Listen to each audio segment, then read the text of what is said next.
कि इसलिए उन्हें लंबे समय तक सराहा जाएगा।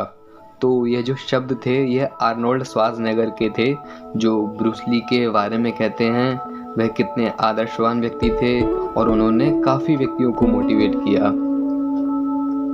एक चक नॉरिस नाम का जो व्यक्ति है, जो the secret power within book के जो लेखक हैं, वह ब्रूस ली के बारे में कुछ कहते हैं।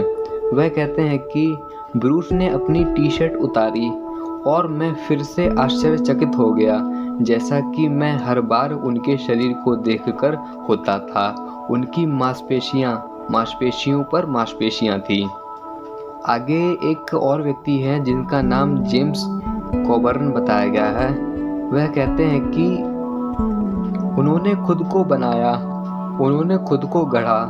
उनकी हर मांसपेशी पूरी तरह से टोन्ड और ट्यून्ड थी, जो भी वह कर रहे थे और पूरी तरह से कार्यात्मक थी। और आखिरी बार जब मैंने उन्हें देखा तो वह बिल्कुल सही स्थिति में थे। उनकी त्वचा मखमल की तरह थी, वह चिकना था और शानदार दिख रहा था। यह उनके शब्द थे। आगे एक और जो व्यक्ति है जो उनके ही स्टूडेंट थे, वह कहते हैं कि उनका नाम करीम अब्दुल जब्बार है। वह कहते हैं कि उसका वजन इतना नहीं था, लेकिन उसमें जो कुछ भी था उसका पूरा फ़ायदा उठाया। वह बहुत मजबूत था और उसका जो वजन था वह सब मांसपेशियों का था। वह बहुत ही तंदुरुस्त था और बहुत तेज।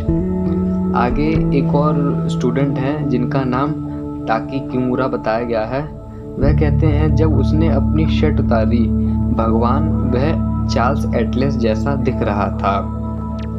तो यह जो शब्द है यह उनके जो भी स्टूडेंट थे और जो फेमस व्यक्ति थे, उन्होंने जो भी कहा था ब्रूस ली के बारे में वह यहाँ पर बताया गया है। पुस्तक के इंट्रोडक्शन में जो है वहाँ ब्रूस ली के बारे में कुछ बताया गया है। वह पुस्तक के इंट्रोडक्शन में एक छोटी सी घटना का जिक्र करते हैं, जिसमें एक मूवी थी जिसमें ब्रूस ली ने काम करा था। जो मेन हीरो थे वह ब्रूस ली थे। उस मूवी का नाम एंटर द ड्रैगन था। इस मूवी की शूटिंग के दौरान जो ब्रूस ली थे एक महिला से मिले थे, इसका नाम एन क्लूज बताया गया है। तो ब्रूस ली जो थे वह एक फाइटिंग सीन जो था, मूवी का जो फाइटिंग सीन था, उस फाइटिंग सीन को कैमरे में कैप्चर करने के लिए वह अपनी ट्रेनिंग कर रहे थे। ट्रेनिंग के दौरान जो क्या था कि वह ऐसी हार्ड ट्रेनिंग कर रहे थे कि जो ब्रूस ली का जो शरीर था वह पूरी तरह से पानी पानी हो रहा था, पूरे शरीर से पसीना निकल रहा था उससे ट्रेनिंग के दौरान। तो फिर जो लेडीज़ जो थी उन्होंने ब्रूस ली को ऐसी हार्ड ट्रेनिंग करते हुए देखा और उनकी अद्भुत मांसपेशियों को देखा जो दूर से ही एकदम चमकीले प्रकाश की तरह नज़र आ रही थी। तो फिर जो लेडीज़ थी उन्होंने बोला क्या मैं आपके बाइसेप्स को छू सकती हूँ, ब्रूस ली से कहा। तो लेडीज़ ने जैसे ही उनका जो बाइसेप्स था उसको छुआ तो उन्होंने कहा कि हे भगवान। उसने तुरंत अपना हाथ वापस खींचते हुए कहा, यह गर्म संगमरमर को महसूस करने जैसा है।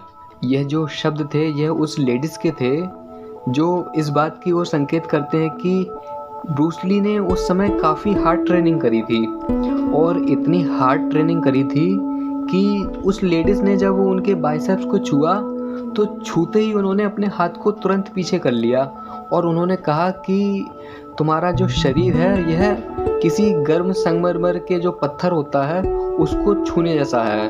तो सोचो उस समय ब्रूस ली कितनी हार्ड ट्रेनिंग कर रहे थे कि स्त्री ने जब उनके बाइसेप्स को छुआ तो उनका पूरा शरीर जो था, उनका बाइसेप्स जो था वह काफ़ी गर्म हो चुका था। क्योंकि हम जब व्यायाम करते हैं तो हमारा जो पूरा शरीर है वह पसीना पसीना हो जाता है और एकदम गर्म हो जाता है। तो वही उस स्त्री ने कहा, उस लेडीज़ ने कहा जिसका नाम एन क्लूज था। उन्होंने जैसे ही बाइसेप्स छुआ तो कहा कि तुम्हारा शरीर एकदम गर्म संगमरमर का जो पत्थर होता है उसको छूने जैसा है। इस बात से हमें पता चलता है कि ब्रूस ली उस समय कितनी हार्ड ट्रेनिंग करते थे। ब्रूस ली के बारे में राइटर कहते हैं कि ब्रूस ली ने कभी खुद को बॉडी बिल्डर नहीं माना। वह मानता है कि ली ने इस शरीर को बनाने में काफ़ी मेहनत करी है। जाहिर सी बात है कि जो ब्रूस ली जो थे उन्होंने मेहनत तो काफ़ी करी है, सच में बहुत मेहनत करी है। जितना उनका जीवन था उन्होंने जीवन भर व्यायाम करा और अलग अलग ट्रेनिंग करी और अपने शरीर को उन्होंने विकसित किया।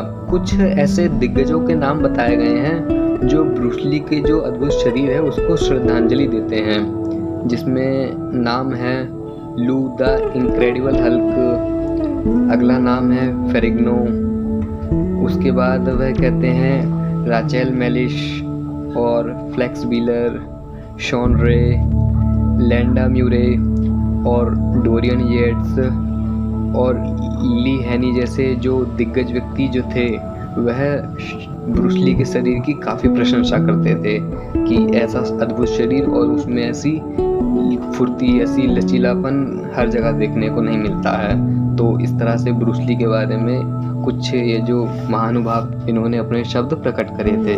राइटर कहते हैं कि ब्रूस ली ने जो अपना जो शरीर बनाया था वह लोगों को प्रदर्शित करने के लिए नहीं बनाया था। एक होता है कि शरीर को बना लेना तो फिर उसको स्टेज पर जाकर बॉडी बिल्डर के रूप में लोगों के सामने प्रदर्शित करना। एक होता है कि उन्होंने अपना शरीर बनाया तो फिर उसको अपनी खुद की रक्षा के लिए बनाया और एक जो नई टेक्निक होती है जो ताकत की उसको विकसित किया। तो ब्रूस ली उस कैटेगरी के व्यक्ति थे कि उन्होंने अपना शरीर तो बनाया लेकिन खुद की रक्षा के लिए बनाया और लोगों को एक नई सीख देने के लिए बनाया।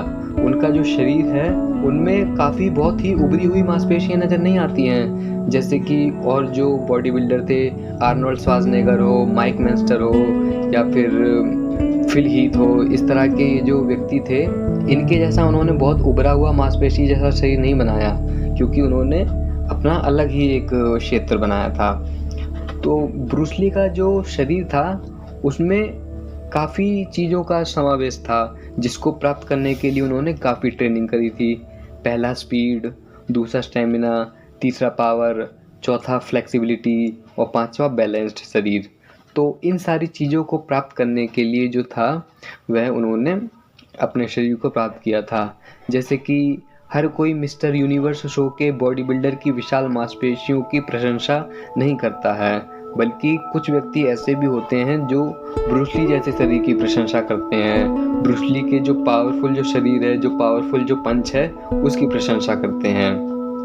वह समय बॉडी बिल्डर का था, लेकिन बॉडी बिल्डर का शरीर होने का जो समय था उस समय काफ़ी ऐसे लोग थे जो बॉडी बिल्डर जैसी उभरी हुई मांसपेशियों को पसंद करते थे, लेकिन ब्रूस ली के चाहने वाले भी बहुत थे, क्योंकि उन्होंने फिल्मों के माध्यम से और शरीर की ताकत के माध्यम से बहुत नाम कमाया। इसलिए ब्रूस ली के शरीर की प्रशंसा करने वाले भी लाखों लोग थे। लेखक कहते हैं कि ब्रूस ली का ये जो शरीर है इन्होंने अपने हिसाब से उनको जितना लगा कि मेरे बॉडी का वेट इतना होना चाहिए, मेरी मस्कुलैरिटी इतनी होनी चाहिए, पावर इतनी होनी चाहिए और जो चीज़ें हैं, जो फ्लेक्सिबिलिटी है वह इतनी होनी चाहिए। उन्होंने कभी ऐसा शरीर बनाने की चेष्टा ही नहीं करी जिसमें उभरी हुई छाती हो, बड़े बड़े बाइसेप्स हों और बहुत ही एकदम विशाल जांघें हो। ऐसा शरीर बनाने की उन्होंने कभी चेष्टा ही नहीं करी, क्योंकि उनकी इच्छा ही नहीं थी। वह जैसा शरीर चाहते थे उन्होंने वैसा प्राप्त करा और जो पावर चाहते थे, जो फ्लेक्सिबिलिटी चाहते थे, वह सब कुछ उन्होंने प्राप्त करा। तो लेखक यही कहते हैं कि उन्होंने अपनी मर्जी से ऐसा शरीर बनाया है। मेरे भीतर पहले विचार आता था कि ब्रूस ली दिखने में काफ़ी पतले लगते हैं, इन्होंने अपने शरीर को और विकसित क्यों नहीं करा। तो फिर जब मैंने ये जो पुस्तक पढ़ी तब मुझे पता चला कि ब्रूस ली चाहते ही ऐसा शरीर थे कि उन्हें ऐसा शरीर मिले, ज़्यादा भारी शरीर ना हो। हाइट तो खैर जन्मजात होती है, बल्कि जो ब्रूस ली की जो हाइट थी वह 5 फुट 7.5 इंच थी और उनका जो वजन था वह 135 lbs था। तो इतना ही उनका शरीर था और शरीर में जो उनको चाहिए था, जो मेन चीज़ें थी जिनको वह प्राप्त करने के लिए काफ़ी हार्ड ट्रेनिंग करी थी, उसमें स्पीड था, स्टेमिना थी, पावर थी, फ्लेक्सिबिलिटी थी, ये सारी चीज़ें थी। ली के जो सबसे करीबी दोस्त हैं उनका कहना था कि ब्रूस ली ने 2 चीज़ें प्राप्त करने के लिए ट्रेनिंग करी थी, पहला ताकत और दूसरा गति। तो हम इन 2 चीज़ों को ब्रूस ली के शरीर में साफ साफ देख सकते हैं। कि उनके भीतर ताकत भी खूब थी और स्पीड भी खूब थी। उनके एक शिष्य थे, टाकी किमूरा नाम के जो शिष्य थे वह उनके सबसे करीबी शिष्य थे। उन्होंने देखा कि ली को सबके सामने शर्ट उतारने में और जिम में अपने श्रम को, परिणामों को दिखाने में कोई हिचकिचाहट नहीं होती थी। ब्रूस ली एक ऐसे बंदे थे, ऐसे एक आइडल थे जिनको कोई शर्म नहीं आती थी कि वे अपना शरीर किसी के सामने प्रकट कर रहे हैं या फिर जिम में किसी को दिखा रहे हैं या फिर जो भी वो ट्रेनिंग कर रहे हैं। ली के जीवन की एक बहुत ही छोटी घटना है जिसमें ली के हमें एक अद्भुत विचार के बारे में पता चलता है। बात यह है कि ली का जो एक दोस्त था जिसका नाम डैन इनोसेंटो है, वह कहते हैं कि एक बार की बात है कि डैन इनोसेंटो और ब्रूस ली जो सेंटा मोनिका का जो एक समुद्री तट था वहाँ पर वह टहल रहे थे। तो फिर वहाँ पर एक डगोन था, डगोन का मतलब कि एक जिम था। वहाँ का एक अद्भुत विशाल मांसपेशियों वाला एक व्यक्ति था। वह जिम से निकलकर बाहर आया और जो ब्रूस ली के साथ जो उनके दोस्त चल रहे थे डैन इनोसेंटो, उसने एकदम आश्चर्य से उस विशाल शरीर वाले व्यक्ति को देखा और ब्रूस ली से कहने लगा कि देखो यह जो शरीर है कितना विशाल लग रहा है और इसकी जो मांसपेशियां हैं, इसकी जो बाइसेप्स हैं वह कितनी विशाल लग रही हैं। इस तरह से उन्होंने ब्रूस ली को संबोधित करते हुए कहा। फिर ब्रूस ली ने उसकी तरफ देखा और अपने दोस्त यानी कि डैन इनोसेंटो को बोला कि यह जो शरीर है, यह इसका इतना बड़ा शरीर है, इसकी इतनी बड़ी मांसपेशियां हैं, लेकिन क्या वह इस मांसपेशियों का सही प्रयोग कर पा रहा है? क्या इन मांसपेशियों में वह ताकत है जिस ताकत को वह अभिव्यक्त कर सके? क्या वह अपनी अतिरिक्त मांसपेशियों का उपयोग कर सकता है? ब्रूस ली यह कहना चाहते थे कि उसने जिम में ताकत अर्जित की है कि नहीं की है, या फिर उसने जो शरीर जो प्राप्त किया है वह उसको अपनी पर्सनल लाइफ में यूज कर पा रहा है या नहीं कर पा रहा है। क्योंकि ब्रूस ली का मानना ये था कि तुम किसी व्यक्ति की बहुत विशाल मांसपेशियों को देखकर आश्चर्यचकित क्यों हो रहे हो? क्योंकि यदि विशाल मांसपेशी है, उसके पास मांसपेशियों का अद्भुत जाल है, तो फिर क्या वह उन मांसपेशियों का प्रयोग कर पा रहा है या नहीं? यदि व्यक्ति सिर्फ अद्भुत विशाल मांसपेशियां लेकर घूम रहा है और यदि उसमें ताकत नहीं है, तो फिर वह मांसपेशियां किसी के लिए भी यूजफुल नहीं है। और यही ब्रूस ली कहते हैं कि तुम इस व्यक्ति की मांसपेशियों को देखकर इतना आकर्षित हो रहे हो, क्या यह मांसपेशियां शक्तिशाली हैं? क्या यह मांसपेशियां उसकी पर्सनल लाइफ में यूज हो रही हैं? जिसका सीधा जवाब था कि नहीं। क्योंकि आज का जो व्यक्ति है वह विशाल मांसपेशियों को देखकर बहुत आकर्षित होता है, लेकिन क्या वह मांसपेशियां शक्तिशाली हैं? यदि मांसपेशियां शक्तिशाली हैं तो बहुत अच्छी बात है, बहुत अच्छी बात है। लेकिन हर समय ऐसा संभव नहीं है कि विशाल मांसपेशियों के साथ शक्तिशाली मांसपेशियां भी हों। तो वही यहाँ ब्रूस ली कहते हैं कि मांसपेशी तो विशाल है, लेकिन क्या यह मांसपेशी स्ट्रॉन्ग है? क्या इस मांसपेशी में पावर है? क्या इस मांसपेशी में फ्लेक्सिबिलिटी है? क्योंकि ब्रूस ली का तो सीधा कॉन्सेप्ट ही यही था कि यदि तुम्हारे पास जितनी मांसपेशियां हैं, उन मांसपेशियों को अभिव्यक्त करने की तुम्हारे पास कला है कि नहीं है, तुम लड़ाकू हो कि नहीं हो, तुम अपनी रक्षा कर सकते हो या फिर नहीं कर सकते हो। तो यह छोटी सी घटना थी जिससे हमें पता चलता है कि विशाल मांसपेशी होने से अधिक फायदा नहीं है। यदि मांसपेशी विशाल है और उसके भीतर ताकत भरपूर है तो फिर यह हमारे लिए बहुत उपयोगी हो सकता है। ली के जो शक्तिशाली जो कारनामे थे वह बहुत ही अविश्वसनीय थे, जैसे कि एक फिंगर से या एक अंगूठे से पुशअप करना। हम जानते हैं कि जो ब्रूस ली थे वह 1 फिंगर पुशअप किया करते थे। तो ये जो 1 फिंगर पुशअप है ये उन्होंने ट्रेनिंग के माध्यम से सीखा था। खूब ट्रेनिंग करी, करते वह इस सामर्थ्यवान बन गए कि वह एक उंगली से जो पुशअप है उसको कर लिया करते थे। एक दूसरा कारनामा है जो लिखा हुआ है कि 1 इंच के मुक्के से 100 LBS से ज़्यादा वजन वाले को 15 फीट हवा में फेंक देते थे। तो सोचो उनका 1 इंच का जो मुक्का था, उस 1 इंच के मुक्के से जो 100 LBS के आसपास का जो भारी जो वजन होता था, भारी जो व्यक्ति होता था, उसको 15 फीट दूर फेंक दिया करते थे। तो सोचो जरा उनके 1 इंच के मुक्के में कितनी ज़्यादा ताकत थी। यही ताकत तो उन्होंने ट्रेनिंग से प्राप्त करी थी।